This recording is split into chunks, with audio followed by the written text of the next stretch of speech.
Donc, d'où viennent les météoroïdes donc, qui créent les étoiles filantes? Alors, principalement des comètes. Donc là, on a une vue de la comète Churyumov-Gerasimenko prise par Rosetta. Donc, on voit à la surface beaucoup de gros cailloux, là, pour le coup, et puis on voit un jet de gaz. Et l'idée, c'est que les petits grains qui sont à la surface de la comète sont soufflés par la glace d'eau quand elle se sublime. Et puis, les grains tournent autour du Soleil et s'ils rencontrent la Terre, chaque petit grain va causer une étoile filante. Donc là, c'est une vue euh, sur des grains qui, a priori, étaient très, très fragiles, qui se sont écrasés, et puis il y a d'autres grains moins fragiles. Et puis, dans une autre mesure, l'origine des météoroïdes et donc l'origine des étoiles filantes, c'est les collisions entre astéroïdes, sachant que, oui, ça peut arriver, et les collisions entre astéroïdes étaient beaucoup plus nombreuses au début du système solaire. Voilà, donc une partie de mon travail à l'IMCCE, c'est de faire les prévisions de pluie de météores. Et donc pour ça, il faut savoir où était la comète dans le passé et comment les grains se répartissent autour du noyau qui est là. Et au moment, je vais repasser le film, au moment où la Terre rentre dans le nuage de grains, chaque petit grain, chaque météoroïde va créer une étoile filante. Donc, encore une fois, une partie de mon travail, c'est de savoir où était la comète, comment les grains sont éjectés, comment les grains tournent dans le système solaire et répondre à la question, est-ce que la Terre va rentrer dans un nuage de météoroïdes? Et si la réponse est oui, on est capable de savoir à quel moment on peut assister à une pluie d'étoiles filantes. Alors, en pratique, quand on regarde une pluie depuis le sol avec nos yeux, ça ressemble à quoi?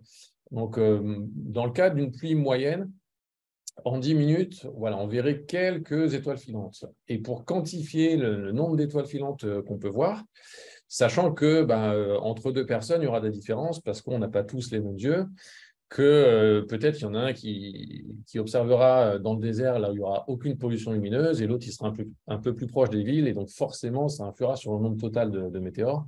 Donc on définit une quantité qu'on appelle ZHR, je ne rentre pas dans les détails, mais en gros voilà, un ZHR de 20, ça veut dire que dans des conditions parfaites et idéales, votre œil pourrait détecter 20 météores en 1 heure. Encore une fois, en pratique, comme les conditions idéales ne sont jamais remplies, en moyenne, voilà, un ZHR de 20, ça veut dire qu'en 10 minutes, vous détectez quelques météores. Et puis, si on a un ZHR de 200, donc ce qui représente à peu près 2 fois les Perséides, c'est-à-dire ce qu'on voit en été, voilà, on est entre 20 et 30 étoiles filantes visibles à l'œil nu en 10 minutes. Et puis, dans des cas très, très rares, voilà, si on a ce qu'on appelle une tempête de météores, donc avec un ZHR de 1000, en 10 minutes à l'œil nu, on voit plusieurs dizaines d'étoiles filantes. Et la dernière fois que c'est arrivé, c'était les Léonides entre 98 et 2002. Et donc, pour information, si vous allez sur le site de l'IMO, International Meteor Organization, vous pouvez voir pratiquement en direct la courbe du ZHR, c'est-à-dire la courbe qui montre le nombre de météores visibles à l'œil nu après correction. Et voilà, donc là, ce sont les Perséides pour 2020. Et donc, on voit que cette année, le maximum était un petit peu en dessous de 100. Donc, encore une fois, à l'œil nu, ça voulait dire qu'en 10 minutes, on voyait entre 10 et 20 météores. Voilà, maintenant, je vais vous parler de la pluie des taux Herculides, et en particulier celle de 2022. Alors, pourquoi elle s'appelle taux Herculide? Déjà, il faut savoir que les pluies de météores sont définies par la position du radian. Alors, qu'est-ce que c'est que le radian? Sur la photo qui est à droite, là, vous voyez plein de météores, et les météores semblent provenir d'un point qui se trouve à peu près ici, dans la constellation du Lion. Et donc, on appelle cette pluie de météores les Léonides. Les Perséides sont une pluie de météores dont le radian, donc l'endroit d'où semblent provenir toutes les étoiles filantes, se situe dans la constellation de Persée. Et alors, les taux Herculides, le radian se situe ici, pas très loin de l'étoile tau de la constellation d'Hercule. Alors, pourquoi est-ce qu'on définit la position du radiant par rapport à la position d'une étoile et pas seulement, pourquoi est-ce qu'on ne dit pas seulement les Herculides? Parce qu'en fait, il y a plusieurs pluies de météores dont le radiant se situe dans la constellation d'Hercule. Et donc, il faut pouvoir faire la différence entre les différentes pluies d'une seule et même constellation. Voilà, donc, encore une fois, ce n'est pas qu'une vue de l'esprit. Hein, ça, c'est une image réelle, enfin, c'est un stack, c'est-à-dire qu'on a ajouté des images les unes sur les autres, mais il n'y a pas de traitement d'image particulier. Donc, effectivement, on a bien l'impression que les étoiles viennent d'un point, et ça, c'est juste un effet de perspective, parce que la Terre tourne autour du Soleil, les météoroïdes, donc les grains cométaires, tournent aussi autour du Soleil, et donc la composition des vitesses fait qu'on a l'impression que toutes les étoiles filantes de cette pluie proviennent d'un seul point. Alors, les taux Herculides, leur corps parent, c'est la comète Schwarzmann-Wartmann 3, qui est une comète de la famille de Jupiter, c'est-à-dire que son orbite qui est ici l'amène proche de Jupiter, et il se trouve que son périhélie, c'est-à-dire le point le plus proche du Soleil, se trouve pas très loin de l'orbite de la Terre, qui est ici. C'est une comète qui a été découverte dans les années 30, et en 1995, elle s'est cassée en plusieurs morceaux, et elle s'est de nouveau cassée en plusieurs morceaux en 2006. Donc voilà, c'est une comète qui a fait l'objet de beaucoup d'études, notamment en 2006, il y a eu 7 images très spectaculaires. Donc en fait, là, on a le noyau B et C, plus d'autres petits fragments ici. Donc, en fait, c'est le passage en 2006, c'est-à-dire 2 révolutions après la brisure de la comète en 1995. Donc, en gros, en 1995, la comète se casse en plusieurs morceaux. On les voit bien passer en 2006 parce qu'ils ne sont pas trop loin de la Terre. Et on les observe ici avec le télescope spatial Spitzer, donc en infrarouge. Et en infrarouge, donc à 24 microns, ce qu'on peut voir, c'est l'espèce de pont de matière là, qui semble relier les fragments ensemble. Et bien, ce pont de matière, ce n'est rien d'autre que le nuage de météoroïdes qui, d'habitude, est totalement invisible. Pourquoi? Parce que on a affaire à des grains qui font une fraction de millimètre jusqu'à quelques décimètres, et donc même avec le télescope le plus puissant, on ne les voit pas en optique. Par contre, en infrarouge, voilà, 24 microns, ça se voit très bien, sauf que pour ça, il faut être dans l'espace, il faut être refroidi. Et donc, ce n'est pas tous les jours qu'on détecte directement un essaim cométaire. Voilà, et l'idée, c'est que si jamais la Terre rentre dans cet essaim, on aura une grande pluie de météores. Et donc, la première fois qu'on avait étudié justement cette comète et l'essaim associé, on n'avait rien remarqué de spécial pour l'année 2022. Jusqu'à ce que notre attention soit tirée sur le fait que, oui, mais en 1995, la comète s'est cassée. Et donc, au moment où la comète se casse, son activité augmente beaucoup, le dégazage augmente beaucoup, et donc, a priori, la vitesse d'éjection des grains pourrait avoir été beaucoup plus grande que ce qu'on estime d'habitude. Et donc, voilà des simulations. On a l'orbite de la Terre ici, l'orbite de Jupiter, la position de la comète en mai 2022. Et puis en bleu, là, on a la simulation des grains cométaires éjectés en 1995, tels qu'ils se répartissent si jamais la vitesse d'éjection, au moment où la comète se casse, est 2 fois plus importante que d'habitude. Et on voit en fait que les grains n'atteignent pas la Terre. Et donc, dans ce cas-là, il n'y a aucune pluie de prévue. Mais si on considère que la vitesse d'éjection, c'est 2 fois et demi la vitesse habituelle, et en fait, à ce moment-là, oui, effectivement, on a quelques grains qui atteignent la Terre fin mai 2022. Et donc là, on s'attend à une pluie de météores. Maintenant, la question, c'est est-ce qu'un facteur de 2,5 sur la vitesse d'éjection, c'est réaliste ou pas? Alors, la réponse, c'est que ce n'est pas idiot, mais la vérité, c'est qu'au moment où on fait ces prévisions, on n'en a pas la certitude absolue. Donc, voilà. Donc, premier résultat, si la vitesse d'éjection est 2 fois et demi supérieure à la normale, oui, on a une rencontre avec la Terre. Et alors, quelles sont les circonstances de cette rencontre? Donc, on a ici la position de la Terre le 30 mai, le 31 et le 1er juin. Et donc, on a le nuage de grains cométaires éjectés en 95 qui, effectivement, va rencontrer la Terre. Et tous les modèles s'accordent à peu près sur le fait que l'instant de la pluie, le maximum de la pluie aura lieu le 31 mai à 5 h du matin. Et donc, on regarde un peu les circonstances. Donc, c'est Jocelyn Desmar et l'IMCCE qui a fait cette carte. Et on s'aperçoit que l'endroit du globe sous le radian et dans la nuit, parce qu'il faut pas être du côté jour, il se trouve au-dessus du Mexique. Et donc, grosso modo, dans toute cette partie du monde, là, jusqu'à 50 degrés à peu près, potentiellement, on pourra assister à une belle pluie de météores. Sauf que la vitesse de rentrée n'est que de 12 km par seconde, ce qui pour une pluie de météores est quand même assez faible comme vitesse. Et une faible vitesse signifie que les météores seront peu brillantes. Quelle est la quantité d'étoiles filantes qu'on pourra avoir, donc le fameux ZHR? Là, clairement, c'est franchement pas évident à savoir. Donc, au moment où on organise la campagne d'observation, on n'a pas la certitude absolue que la pluie aura lieu. Et même si elle a lieu, on n'a pas la certitude absolue qu'elle sera vraiment bien visible. On se dit que si elle a lieu, bon, on est à peu près certain qu'on détectera quelques météores, mais voilà, il y a quand même beaucoup, beaucoup d'incertitudes. Et puis, comme vous le savez sans doute, on a des caméras en France et en Europe avec le projet Cabernet et puis le projet Fripon. Mais dans cette partie du globe, en fait, on n'a pas de caméra. Donc, quelques années avant, on avait développé le projet MOMET, Mobile Observation of Meteors. Donc, l'idée, c'est de mettre dans une valise qui peut s'embarquer en soute 5 caméras d'observation des météores. Et on a construit 2 valises, on est en train de construire une 3e, là, à Meudon. L'idée, c'est de pouvoir observer un météore à partir de 2 endroits différents et puis de faire les calculs de triangulation. Et l'idée aussi, c'est de pouvoir déployer la valise pratiquement n'importe où sur le globe. Et j'en profite pour dire que ces valises ont été développées en collaboration avec le pôle instrumental du GPI.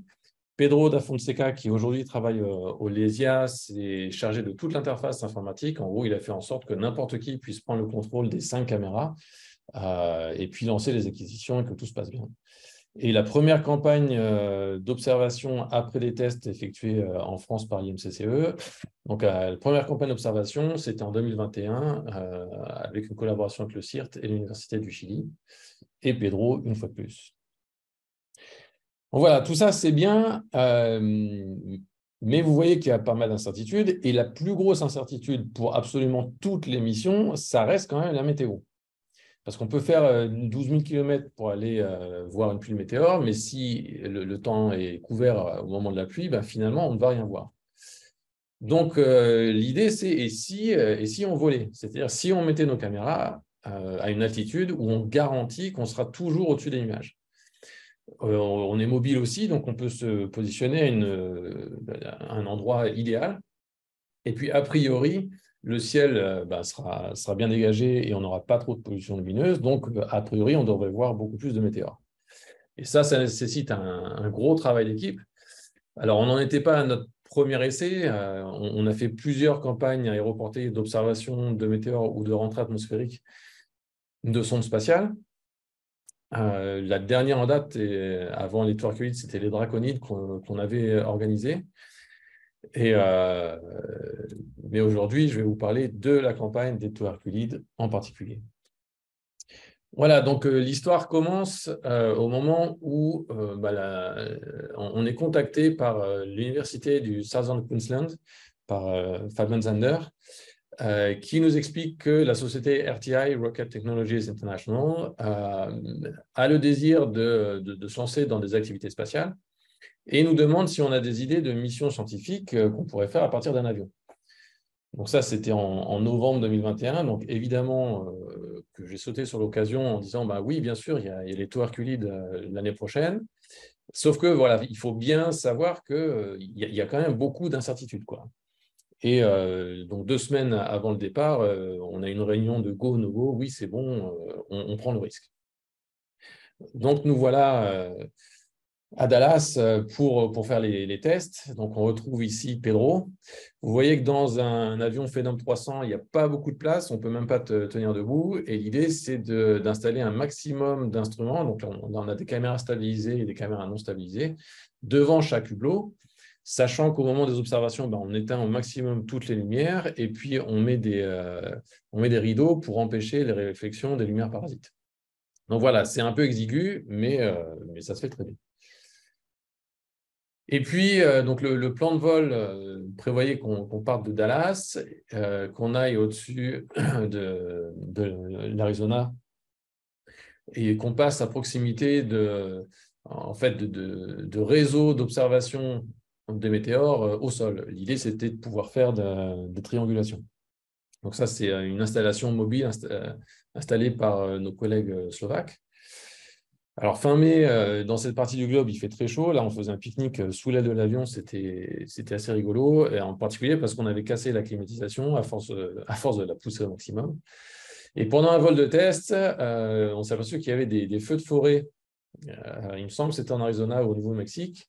Ce qui voulait dire que même dans une région où, a priori, il n'y aurait pas eu de nuages d'eau, en fait, on aurait pu être gêné au sol par les nuages de fumée à cause des feux.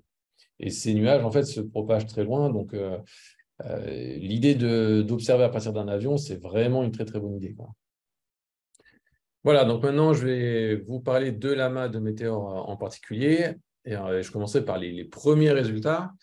Donc d'abord, le premier gros soulagement, c'est que on regardait chacun nos écrans et effectivement, au moment du maximum prévu, c'est-à-dire aux alentours de 5 heures du matin, oui, il y a eu plein de météores d'étoiles donc j'ai sauté au plafond.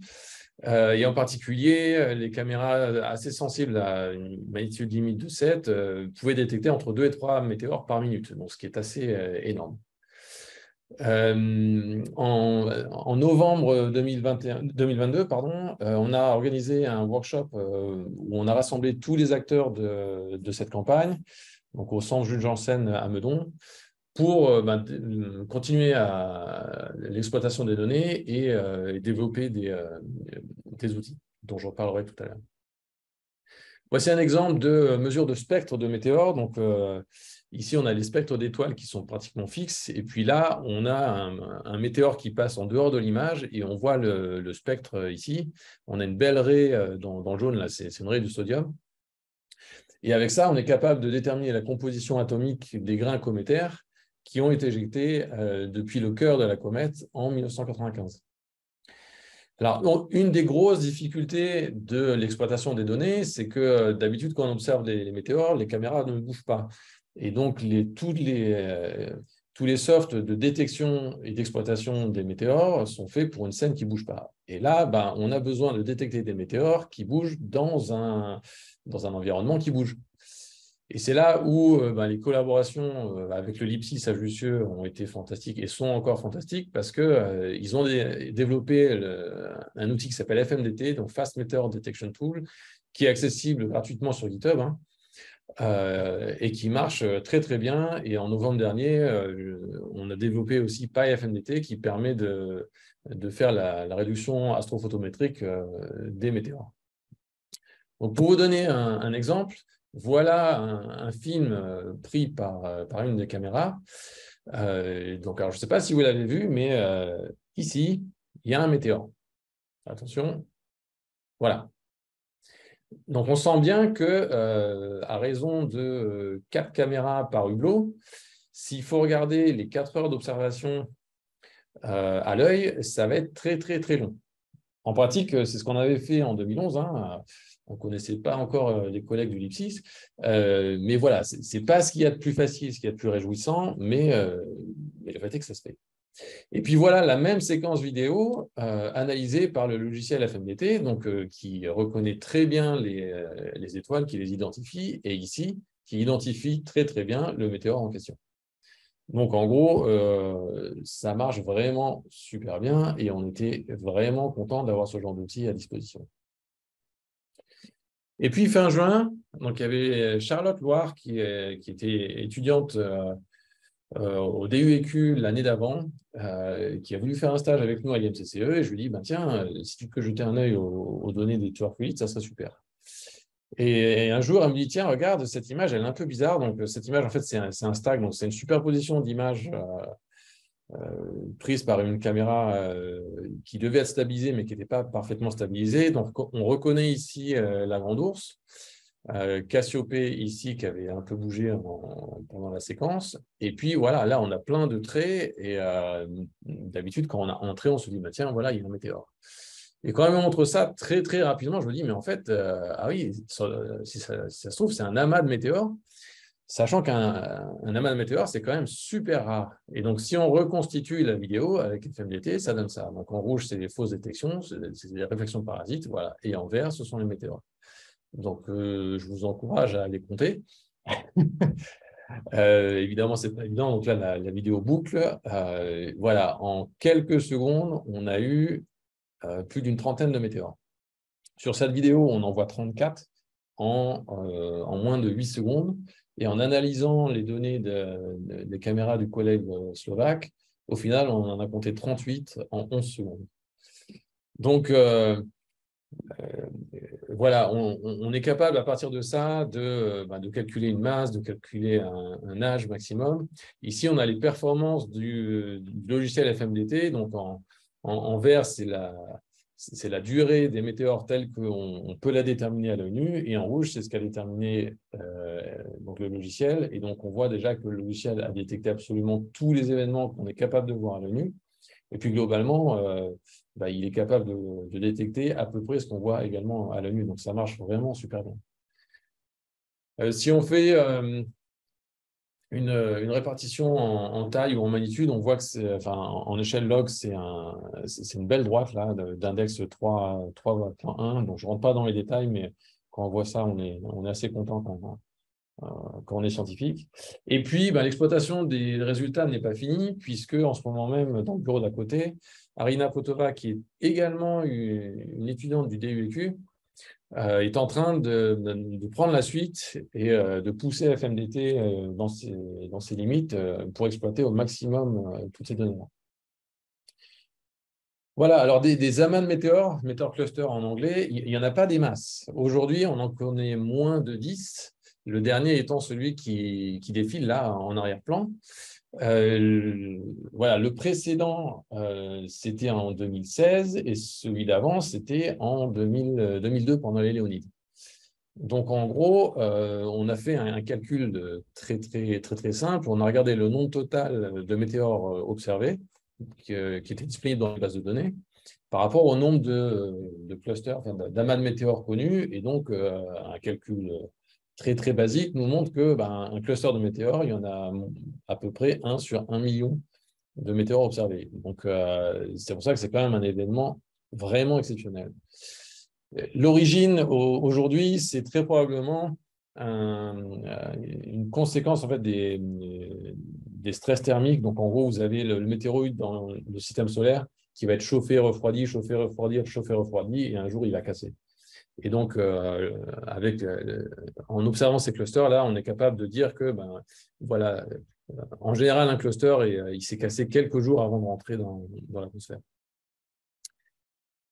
Alors, puisqu'on me demande souvent quelles sont les prochaines pluies, alors les prochaines pluies usuelles, ça va être les Perséides entre le 12 et le 14 août, les Géminides qui sont un peu moins connus parce qu'il fait froid, entre le 13 et le 14 décembre, et puis les Quadrantides le 4 janvier au matin. Donc ça, ce sont des pluies régulières.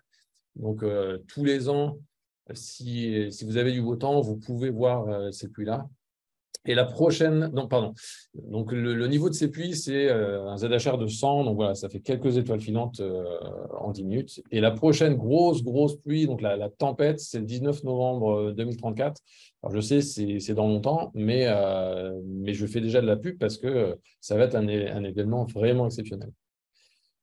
Voilà, donc évidemment, je remercie tous ceux qui ont participé à la campagne et puis à tout ce qui a déjà été fait après la campagne et tout ce qui reste à faire. Et je vais prendre les questions et pendant qu'on écoute les questions, je vous passe ce film fait par YouRightUp, qui est une compilation en fait des images de météores faites depuis le sol. Voilà, merci beaucoup de votre attention. Merci beaucoup, Jérémy. Il y avait déjà une question par le chat. si tu veux lire, ou sinon je laisse la parole à... Alors, est-ce que FZ... Ah oui. C'est-à-dire sur l'ensemble des pluies de météores, combien il y en avait où il y avait beaucoup de météores, c'est-à-dire plus que 10. Oui, sur les 8 qu'on connaît, il y en avait 4 qui avaient plus que 10. Donc, je vais peut-être répondre en anglais. Hi Fabs, to answer your question, yes, out of the 8 clusters that we know, there were at least 4 of them for which there were more than 10 meteors. Especially during the Leonids. The September Perseids in 2016 was something like 15 meteors, and ours is 34. And the one detected by the AMS is something like between 10 and 20. Thanks, Jeremy.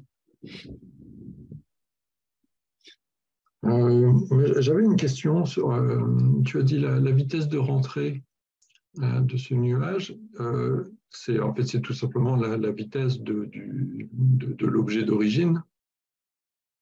Oui, principalement. Donc, en gros, c'est principalement la vitesse orbitale de la comète au point où elle rencontre la Terre. Après, il y a toujours une vitesse d'éjection des grains par la comète, mais c'est de l'ordre de quelques dizaines de mètres par seconde, alors que la vitesse orbitale, là, c'est 12 km par seconde. D'accord. Et moi, j'avais une question sur la zone, l'étendue de la zone. Là, sur la carte que tu avais montrée, tu arrivais jusqu'à 50 degrés. Après, tu disais, il y aura moins de choses, mais comment c'est déterminé ça? Voilà, sur cette carte-là.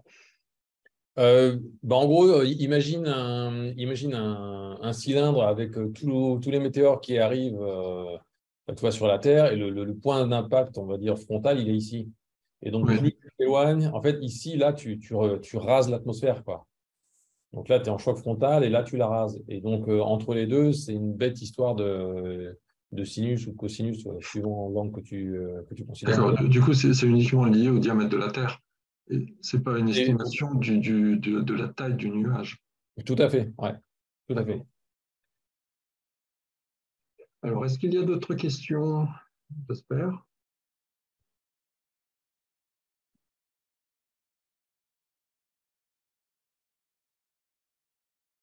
Alors, il n'y a pas d'autres questions. Moi, je vais poser une question qui peut fâcher. Je ne sais pas. On va l'évacuer tout de suite. C'est quoi le bilan carbone de ce genre d'observation faite en avion? Oula, la réponse honnête, c'est que j'en sais rien. Pour être plus précis, on a fait un vol de test de 4 heures et un vol scientifique de 4 heures. On peut rajouter les vols pour aller à Dallas, plus la viande qu'on a consommée au Texas. Traduire le jour où il y aura des moteurs à hydrogène, on sera quand même beaucoup plus vert, c'est certain. Bon, ceci dit, c'est quand même des missions vraiment exceptionnelles parce que ce n'est pas des observations qui se répètent fréquemment. J'ai bien compris. Ouais. On les garde pour les événements exceptionnels. Alors, personne n'a de questions?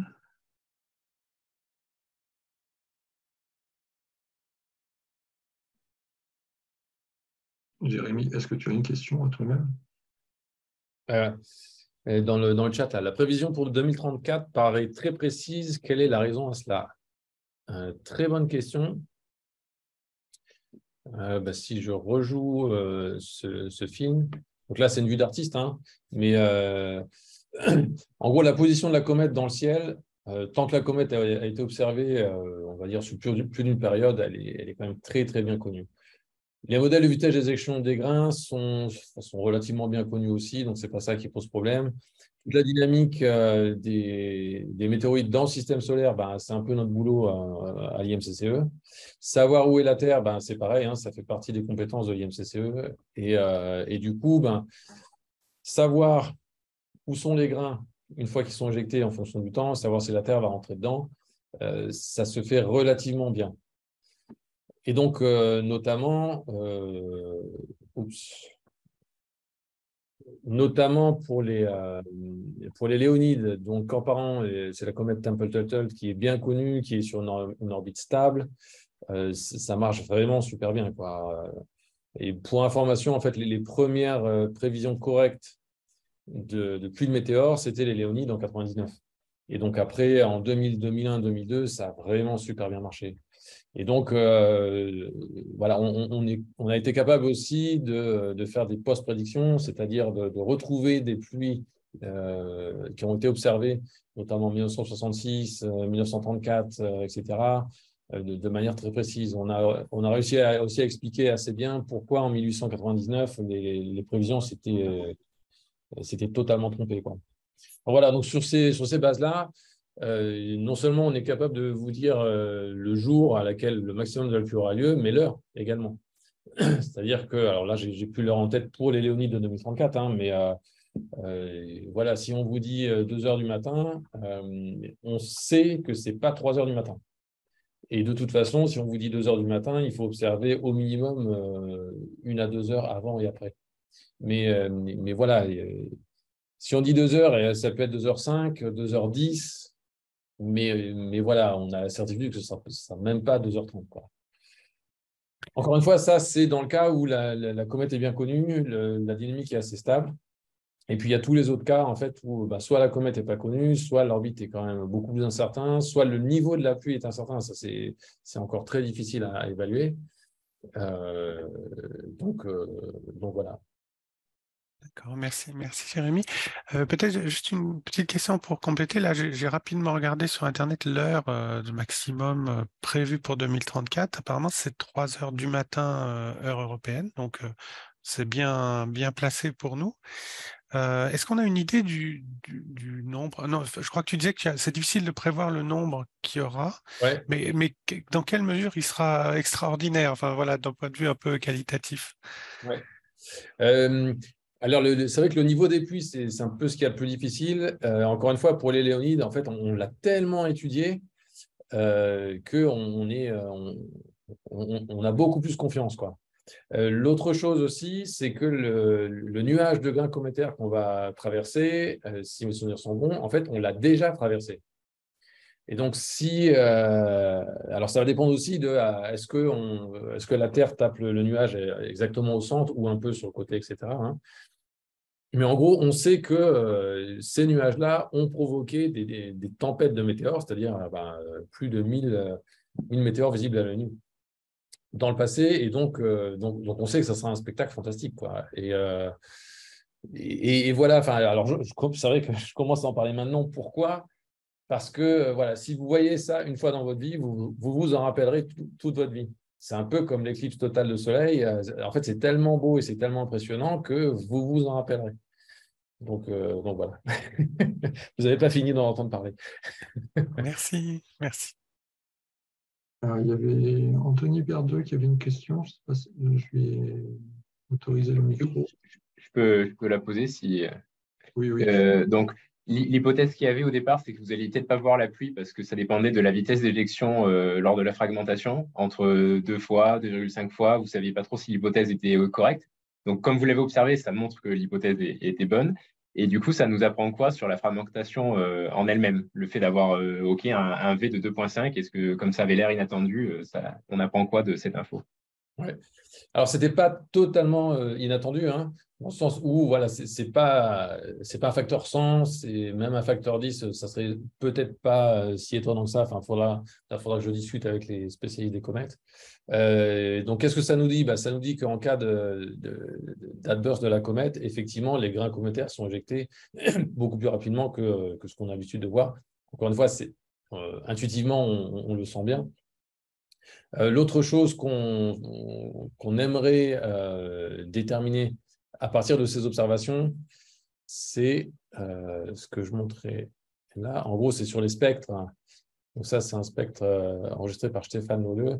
L'idée est la suivante. En fait, les grains qui sont rentrés dans l'atmosphère terrestre à ce moment-là a priori, venaient de l'extérieur de la comète, mais aussi de l'intérieur, puisqu'ils ont été éjectés au moment où la comète s'est cassée.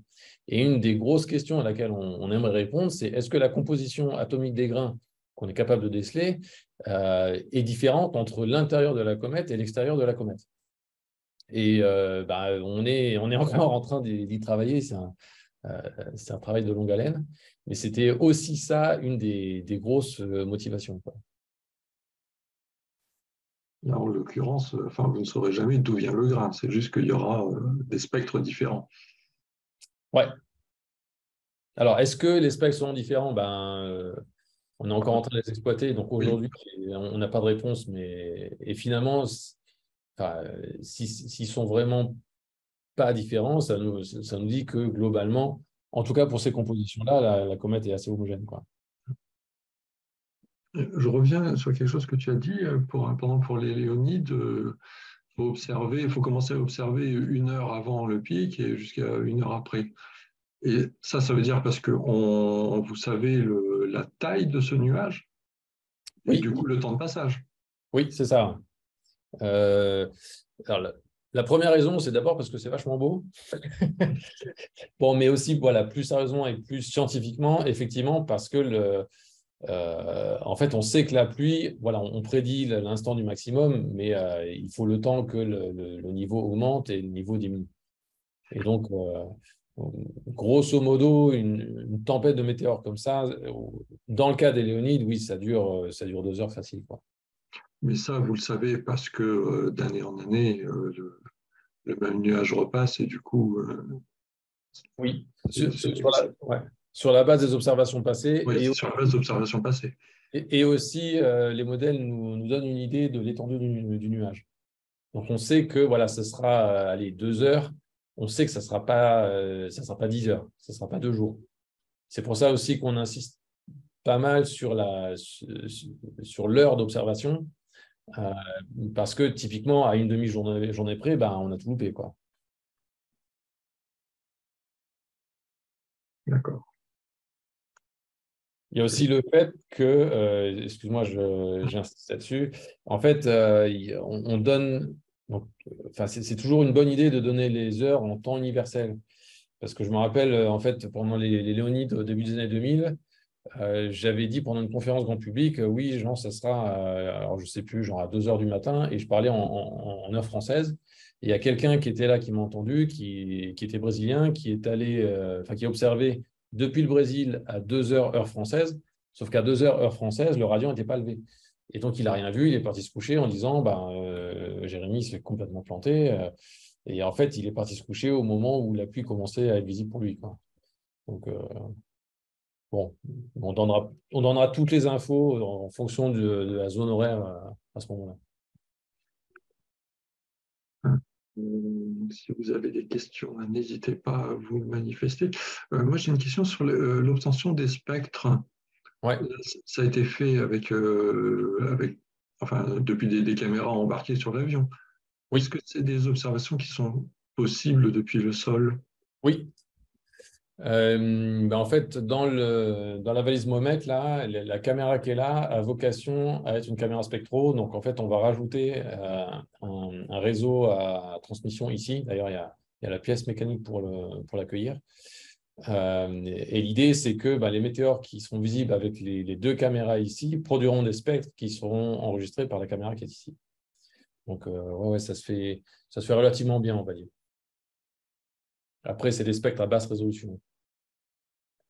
Parce que la magnitude des météores observés, là, pour avoir un spectre, il y a une magnitude minimale? Oui, alors ça dépend de l'instrument, etc. Mais grosso modo, puisque on étale la lumière, il faut que le météore soit entre guillemets bien brillant pour être détecté. En tout cas, à 2 caméras égales, la caméra spectro verra moins d'événements que la caméra d'imagerie. Merci. Est-ce qu'il y a encore des questions? Est-ce qu'on a tout épuisé? Moi, personnellement, j'ai plus de questions. Je ne sais pas si Jérémy, tu as quelque chose à rajouter. Non. À part que, voilà, soyez prêts pour 2034. Oui, rendez-vous 2034, rendez-vous dans 11 ans Ouais. et quelques mois. Du coup, il y aura. On fera Enfin, vous préparez un vol? Je sais pas encore. C'est dans 11 ans, finalement, on a un peu de temps, Oui. mais sans doute, oui. Ouais. Mais en tout Voir, cas, voir vous- deux avions pour faire de la triangulation. mais en tout cas, vous en parlez déjà. Oui, ouais. Bon, bah, s'il n'y a plus de questions, on va en rester là. Merci beaucoup, Jérémy.